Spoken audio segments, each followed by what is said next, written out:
क्या हो तो कर दीजिएगा। अगर आपको सेशन पसंद आता है, एनर्जी पसंद आती है, पॉजिटिविटी, मोटिवेशन, इंस्पिरेशन और पता नहीं क्या क्या, है ना। तो स्टार्ट करते हैं। फर्स्ट क्वेश्चन आपके सामने प्रस्तुत किया जाता है।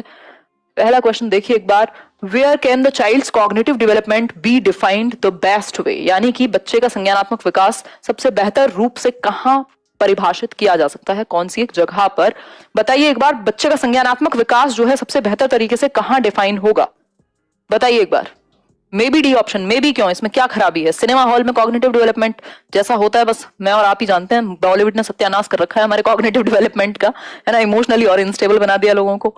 होम कह सकते हो, auditorium may be not, but सबसे बेहतर जो होगा वो स्कूल एंड क्लासरूम संज्ञानात्मक। क्यों? क्योंकि आपकी प्रॉब्लम सॉल्विंग एबिलिटीज, आपकी इंटेलेक्चुअल और बहुत सारी थिंकिंग स्किल्स, क्वेश्चनिंग कर रहे हैं आपसे टीचर्स, इमेजिनेशन करने को कई बार कहते हैं, कई बार हम कोई एक्टिविटी कर रहे हैं तो वो स्कूल एंड क्लासरूम में आपका प्लेग्राउंड से लेकर सारी चीजें आ जाएंगी, तो एक बेहतर स्थिति बनेगी डी में। कॉग्निटिव डेवलपमेंट क्या है? संज्ञानात्मक विकास। एक क्वेश्चन हर बार पूछा जाने लगा है आजकल सभी जगह पर। आपके संज्ञान का विकास, क्या हो गया से, आपके संज्ञान का विकास, है ना। संज्ञान में क्या क्या है? आपके इंटेलेक्ट से लेके, आपके इंटेलिजेंस से लेके, आपकी नोइंग की जो प्रोसेस है, आप चीजों को जानेंगे कैसे, समझ कैसे बनाएंगे, थिंकिंग कैसे लगाएंगे, प्रॉब्लम सॉल्विंग कैसे करेंगे, रीजनिंग कैसे करेंगे, इमेजिनेशन कैसे करेंगे, सारी चीजें आ जाती हैं। ठीक है बात। तो ये एक बेसिक सी बात हुई। ये माइक चेंज करेंगे यार, ये पूरा फेस कवर कर लेता है और ऐसा लगता है कि इसी को संभालते रहो पूरे टाइम। आगे बढ़ेंगे, वैसे क्वालिटी बहुत बेहतर है इसकी। नेक्स्ट क्वेश्चन देखिए एक बार, which is not included in differences related to IQ, intelligence quotient के संबंध में कौन सी एक चीज जो है, यानी IQ में जो डिफरेंस है हमारे, सबका IQ सेम तो नहीं होता, मे बी कुछ लोगों का हो सके, उसमें कौन सी एक चीज इंक्लूड नहीं होगी, बताइए एक बार।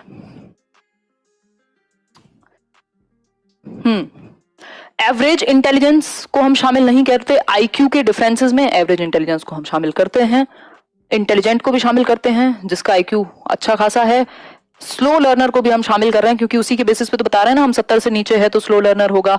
लेकिन इंटरेस्ट इन आर्ट को कोई काउंट नहीं करता IQ स्कोर में, है ना। इंटरेस्ट इन आर्ट को कोई भी कैलकुलेट नहीं करता। ज्यादातर जो IQ का बेसिस है वो ऐसी चीजों के बेसिस पे डेवलप होता है, फॉर्मूला जो आपकी मेंटल एज है, रीजनिंग एबिलिटी और इन सब के बेसिस पे ज्यादा उसको फोकस किया जाएगा। तो कला में रुचि को इंक्लूड नहीं किया जाता IQ टेस्टिंग में या IQ से रिलेटेड संप्रत्यों में।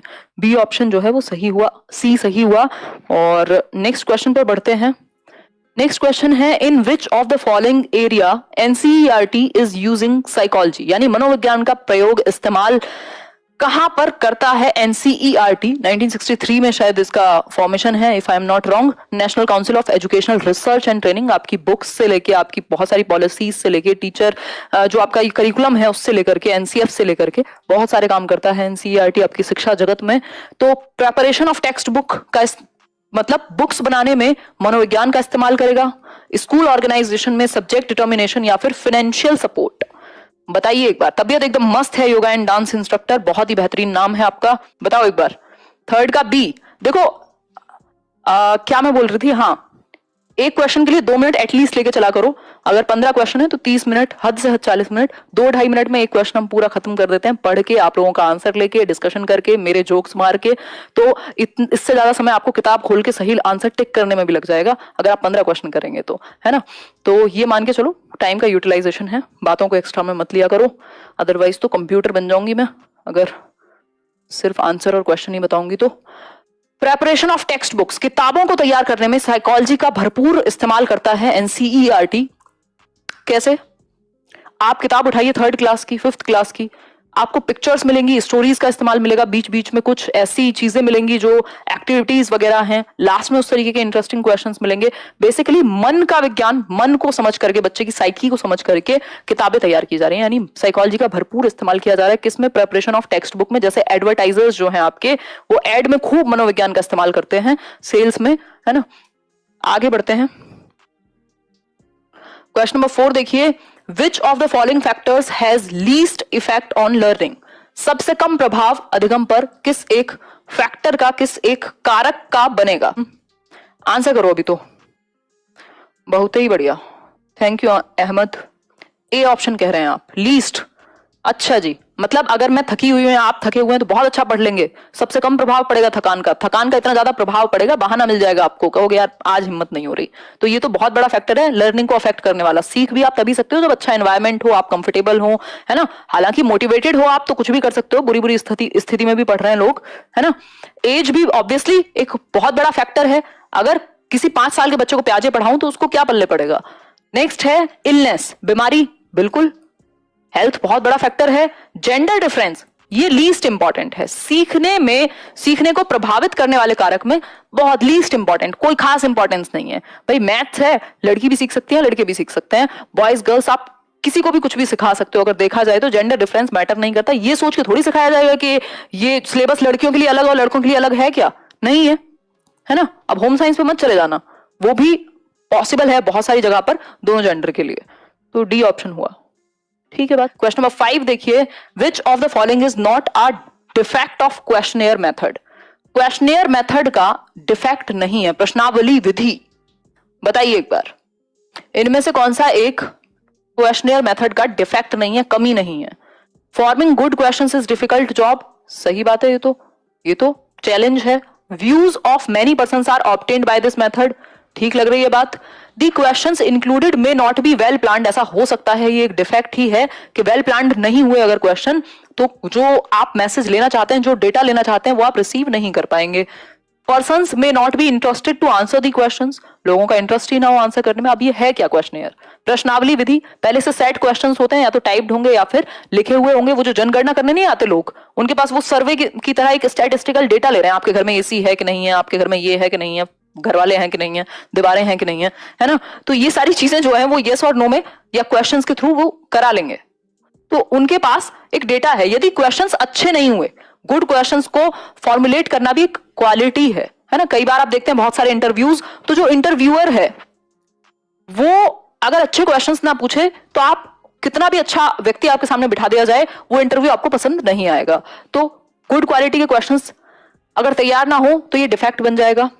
Questions included may not be well planned, हो सकता है वेल प्लान्ड ना हो क्वेश्चंस, पर्सन ही इंटरेस्टेड ना हो आंसर करने में। लेकिन बी ऑप्शन जो है वो कोई डिफेक्ट नहीं है, ये तो एक अच्छाई है क्वेश्चनेयर मेथड की कि इसके थ्रू आप डिफरेंट पर्संस के परसेप्शन को या उनके जो भी व्यूज हैं उनको इकट्ठा कर सकते हो, डेटा आपके पास आएगा, है ना।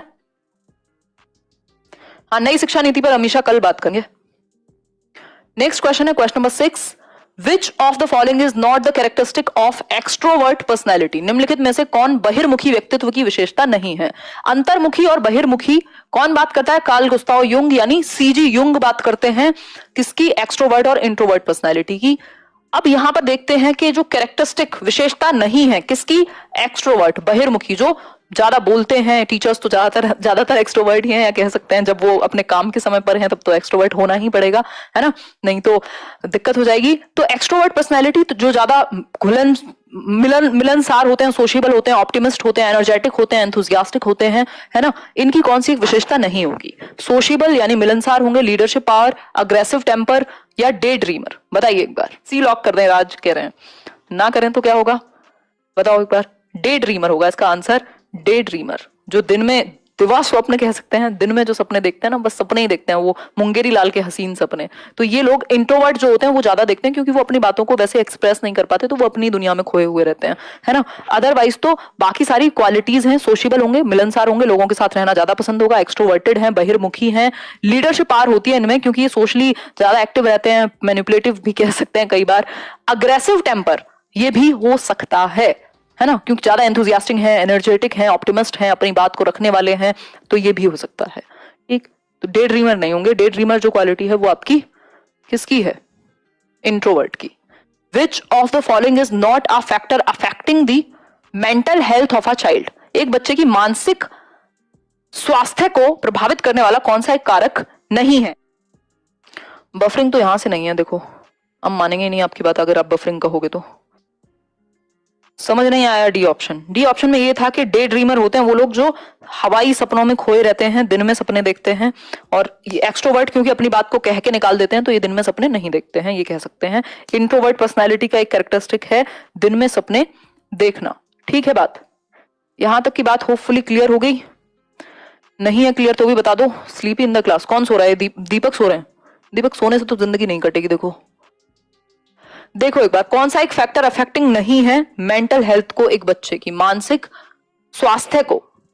गरीबी, बिल्कुल खाने को रोटी नहीं मिल रही, घर में झगड़े हो रहे हैं, बच्चे की मानसिक स्थिति कैसी होगी? खराब होगी, प्रभावित करेगा, जो मेंटल हेल्थ है वो प्रभावित होगी। Feeling sleepy in the classroom, अच्छा। लैक ऑफ अफेक्शन या फिर डोमेस्टिक क्वेरल, घर में लड़ाइयां, अफेक्शन, स्नेह नहीं मिला। हम ह्यूमंस को केयर की बहुत जरूरत है। Love is the greatest need of human kind, ऐसा भी कहा जाता है कई बार, है ना? तो स्नेह की तो हमें बहुत जरूरत है। जब भी तो ट्रस्ट वर्सेस मिसट्रस्ट की बात कर रहे हैं एरिक एरिक्सन, है ना? तो इन सब की कमी से भी मेंटल हेल्थ इश्यूज हो सकते हैं। लेकिन क्लासरूम में नींद आए, ये तो फिजिकल इफेक्ट है कि आप हो सकता है रात को ना सोए हो, थकान हुई हो, है ना? तो ये इमोशनल एस्पेक्ट से जुड़ा हुआ नहीं है, ये आपके फिजिकल एस्पेक्ट से जुड़ा हुआ है, फिजिकल हेल्थ से जुड़ा हुआ है। करा देंगे दूसरे विषय की पेडागोजी पूजा जी, बिल्कुल कराएंगे। मैं और आप, मैंने कहा ना, साथ जुड़े हुए हैं, जो मुझे कराना है वो कराया ही जाएगा। तो दुखी मत होइए, एक दिन का साथ नहीं है मेरा और आपका। विच of the following is not a speciality of attitude, यानी कि दृष्टिकोण कह लीजिए आप इसको, अभिवृत्ति भी कह लेते हैं कई लोग, की स्पेशलिटी विशेषता नहीं होगी। It is inspiring, it is the base of our behaviour, it is temporary या इट इज लर्नड? बताइए एक बार, आंसर कीजिए। क्वालिटी नहीं है, स्पेशलिटी नहीं है, इट इज टेम्पररी। ये इसकी स्पेशलिटी कोई विशेषता थोड़ी हुई कि टेम्पररी है। और वैसे भी तुरंत से चेंज नहीं होता, एकदम से चेंज नहीं होता, समय लगता है। चाहे वो पर्सनैलिटी में चेंज हो, चाहे वो एटीट्यूड में चेंज हो, 2 दिन में नहीं आता। ठीक है बात? इंस्पायरिंग हो सकता है, पॉजिटिव नेगेटिव दोनों तरह का हो सकता है आपका attitude. It is the base of our behaviour, कह सकते हैं जिस बेसिस पे हम बिहेव करते हैं, जिस तरीके से हम चीजों को देखते हैं, हमारे पर्सनल आइडियाज, बिलीव्स, वो पूरा हमारे एक एटीट्यूड को शेप करते हैं, है ना? इट इज लर्नड, बिल्कुल सीख सकते हैं आप, एटीट्यूड को बेहतर कर सकते हैं, तभी तो चेंज तो हो सकता है ना, लेकिन एकदम से चेंज नहीं होगा। ठीक है बात? जो चीज 20 साल में बनी है वो 5 मिनट में चेंज तो नहीं होगी। ठीक है बात? नॉट वाले ज्यादा गलत होते हैं, उन्हीं पे तो ध्यान रखना है। तो सी ऑप्शन है इसका सही आंसर। 9th देखिए एक बार, cognitive parts of a child like imagination power, intelligence, ability to take decision, etc. are related to child's what? Sorry, बताइए एक बार। जो संज्ञानात्मक शक्तियां हैं, कॉग्निटिव पार्ट्स हैं बच्चे की, जैसे कि इमेजिनेशन पावर, कल्पना करने की शक्ति। अभी आप यहां बैठे हैं, आप लद्दाख इमेजिन कर सकते हैं, बारिश इमेजिन कर सकते हैं, पहाड़ इमेजिन कर सकते हैं, गोवा के बीच पे पहुंच सकते हैं, है ना? आप गोलगप्पे खाना इमेजिन कर सकते हैं, है ना? कई लोगों के मुंह में ऐसे पानी आ गया होगा।